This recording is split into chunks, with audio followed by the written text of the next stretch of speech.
Our African ancestors, brothers and sisters, saw the matrilineal system. Keep in mind that all the kings had to come through the line of the woman. Is that right? That's right. What man can say he didn't come from a woman? Please step forward so we can understand where you came from.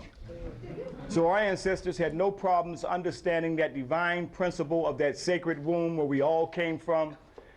That was the basis and foundation of the goddess principle and the matrilineal system in Africa. And our ancestors saw, in order for the king to rule the throne, like you have Ursa Ma'at here, the goddess Sheshat.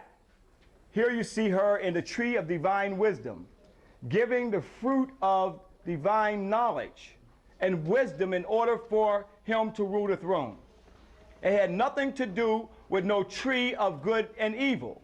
The patriarchs who came from the north, the Hyksos and others, who had a misogynistic nature, a hatred towards the woman, could not conceive of a woman nor a goddess giving a man anything.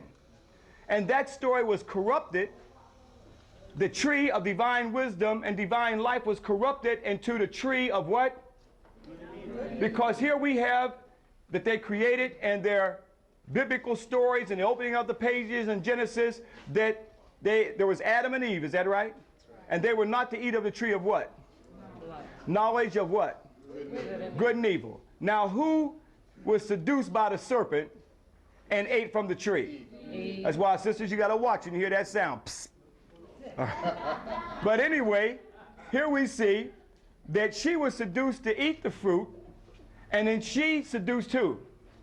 Adam. Now we are told that that's the reason for the world's sins of this first woman eating of the tree of good and evil, and that that's also not only the reason for the world's sins, but her monthly cycle is to remind her of that sin. This is what's taught in the church. Okay? Now when sisters start jacking that preacher up, who's been equally spiritually enslaved himself, to tell that story, and that we were born in sin, there was no story whatsoever in the Kemetic Nile Valley that we were born in sin. So a few years ago, back in 1988, boy, time is fast. Seemed like I just got this yesterday. Brother and sister showed me, they said, hey, brother, Quasi, you see, there was a black Adam and Eve. Although they made a black Adam and Eve, that has nothing to do with our story. This is what we see the evolutionists and creationists fighting each other, and they know anthropological studies that black people were first, so they put a black Adam and Eve, and gave Adam a jerry curl, and gave Eve a weave. You know, they had to be looking good for each other back then, you know. But it had nothing to do with our story, brothers and sisters. Even though they make it black to make you accept it, this is not still an African story.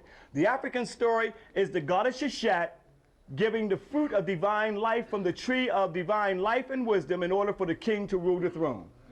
And this goddess concept was corrupted throughout the whole African Nile Valley, and even in our spiritual subconscious, even today, where we are told that the sisters are the ones, the women are the ones for the world's sins. This is the demonization of women and the hatred of women. This is part of the sexism that you get in the theologians. Even in Paul, it says that women shouldn't even speak in the church. But I'm letting you know that that is not the African spiritual way, brothers and sisters. We had a god and a goddess. That's a spiritual Ma'atian law that our ancestors saw. Okay? So let's understand that there was no rib, by the way, in the African creation story taken from the man to make the woman.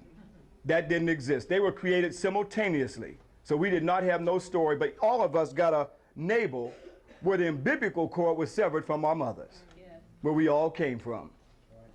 But until we get back to the true spirituality of understanding our divine balance of African men and African women, we'll forever be a victim in somebody else's racist, theological story, and the victimization of sisters where we cannot see our divine balance in the universe. Hotel.